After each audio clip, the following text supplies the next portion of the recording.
top story on India Global today is from Bangladesh. For months, the minorities in Bangladesh, including the Hindus, have been at the receiving end of persecution. And with no end in sight and worse still, no state support to ensure timely redressal. And finally, a day after Tulsi Gabbard, the US spy chief told NDTV that the persecution is a cause of concern for her. All that Yunus's government is now focused on doing is proving Ms. Gabbard wrong, in a desperate attempt to ensure that there's no bad PR, there's no bad optics. Take the case of Chinmay Krishnadas, who's been in jail since 24th of November with no bail hearing. And there are many more such instances, viewers, where one can see the persecution that the minorities in Bangladesh have been at the receiving end of, with no possible hopes of getting redressal. So why is it that Mohammed Yunus is only focused on junking Ms. Gabbard's claims and statements rather than doing something about it? Before I go any further, I want to play out that soundbite where Tulsi Gabbard spoke about this in an interview with NDTV's Vishnu Som. The long-time unfortunate persecution and killing and abuse of religious minorities, Hindus, Buddhists, Christians, Catholics, and others, has been a major area of concern for the United States government and, of course, President Trump and his administration. The talks are just beginning between President Trump's new cabinet coming in and the government of Bangladesh, but this continues to remain a central focus area of concern. Mohammed Yunus has a lot to handle. He needs to, in fact, fix a lot of things. He needs to fix the economy that's been in the doldrums since the student revolution last year. He needs to ensure reforms. He needs to conduct elections. But why is it that the focus has been on mainstreaming Islamists, denying justice, and in fact proving Ms. Gabbard's statements wrong when there are photographic and video evidence proving what she said on NDTV? Let's get you those big questions that I'm going to now put forth to my guests joining me today on India Global. Some of those questions on your screens right now. First, Dhaka is focused on slamming criticism over minority safety. Why is it that they are doing that? Second key question, is Yunus' government now covering up violence against minorities just by saying and making those comments that Mohammed Yunus is and his government is? The third question, will Trump administration respond to Yunus's denial? That's a very important aspect of ensuring there's justice. And finally, will India take up the issue of minority persecution with Dhaka? We've said about this in the past.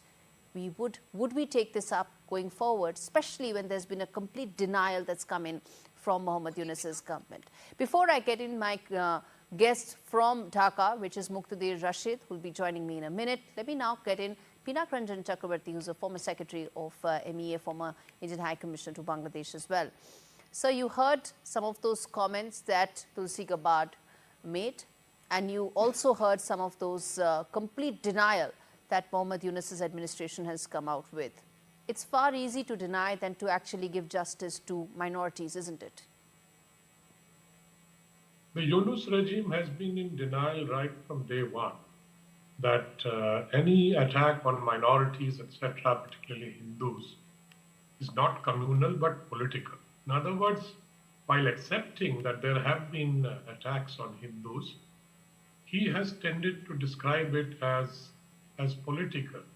That is, they were seen to be Awami League supporters. Hence, the attacks took place, and hence it was political. Later, of course, it was proven that these attacks were also purely communal in many places, something which they acknowledged. But they tried to cover it up, and that process is still on, because ultimately it impinges on the image of the country, and everybody sees Bangladesh, what is happening in Bangladesh, as not as something that is not expected. That some people who are anti-Awami League and pro-Islamists are running the agenda in Bangladesh. That is the reason why I think the Yunus regime has been in denial about some of this violence against minorities. Do you expect the Trump administration to take this up? Because, it's not just one-off instances. This pattern has been going on since 5th of August. As I said, take the case of Chinmay Krishna Das. He's not had a bail hearing for over 2 months now. Well, that Chinmay's case is certainly a very blatant case of discrimination, because surely, I mean, if you have the rule of law, his case should have come up for hearing, at least for bail, and I mean, bail could be denied. But I don't see why he has been targeted. I think he has been targeted because of the Islamists. It is the Hifazat al-Islam which filed the cases, all with the support of the government. I believe he was targeted because he was able to organize the Hindus for demonstrations, and also, fill them with a sense of, courage that, that they are also citizens of Bangladesh. And why should they leave? Because most of the Islamists want the Hindus to leave the country so that they can have a 100% Muslim country. At least some sections of the Islamists believe that that is their goal and agenda. So I think that is one case of discrimination that should not, that is continuing, I must say. And I hope, something is done to at least, Indeed. To give him some legal recourse. Indeed. Let's put that to Mr. Rashid joining me from Dhaka. He's one of those guests who's open to reason and also open to facts. So Mr. Rashid, respond to the comments that have come in, completely slamming Tulsi Gabbard's statements, where she did say that the persecution against minorities, including Hindus, is worrisome. By just slamming her and junking her comments, Bangladesh is doing a huge disservice to its entire minority population, which has been at the receiving end of the persecution. Thank you for having me here. I don't think I definitely appreciate Tulsi for making serious concern about Bangladeshi minorities. And of course, she has a right to express her concern. But at the same time, I would say that what kind of reaction Dr. Yunus government so far taken? For my, as far as I know, government is serious about any kind of attacks taking place, any place across the country. So they are taking very serious step in any case when any such reports are coming. But sometimes some cases are definitely exaggerated, and we are concerned about this. I think we should allow American team, if there is serious concern, they will come, they will visit, and their embassy is here. They can also send the report from Dhaka to Washington, D.C. to what kind of persecution is going on and what are really... Are you saying no persecution has happened? Do you say that? No. I never say that. I never say that since the very beginning.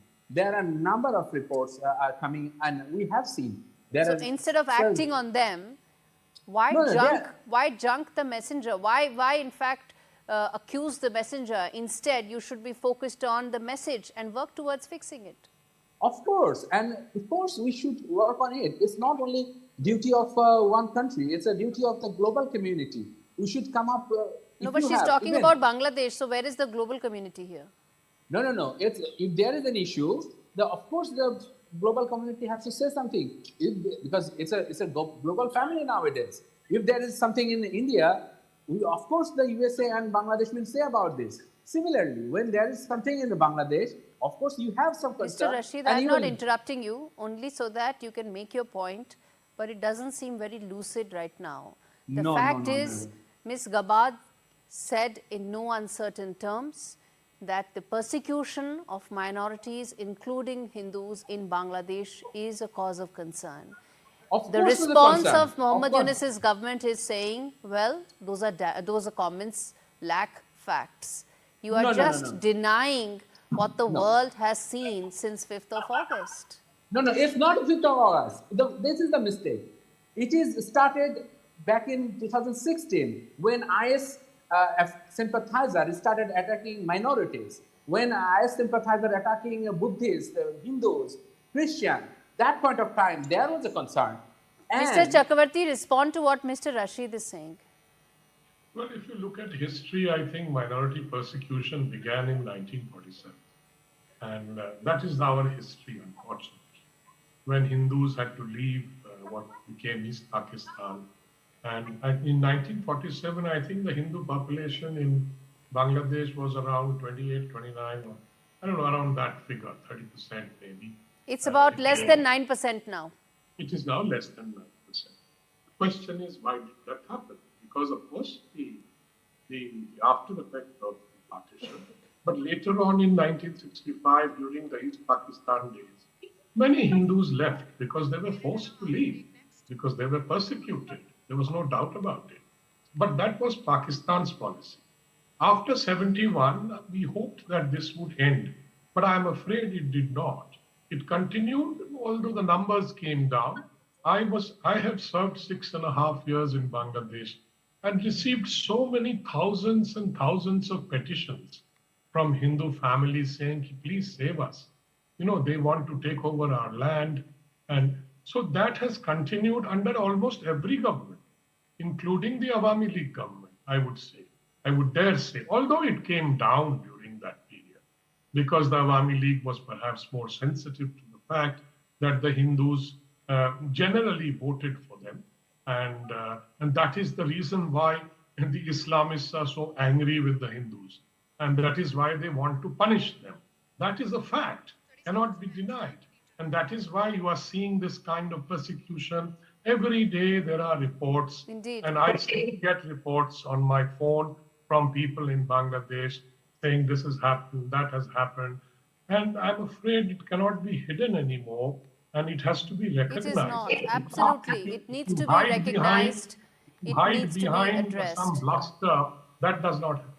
Absolutely, sir. It cannot be hidden behind bluster. It needs to be addressed. And that has to start by at least acknowledging that there is a problem. Thank you so much for joining me on this edition of India Global.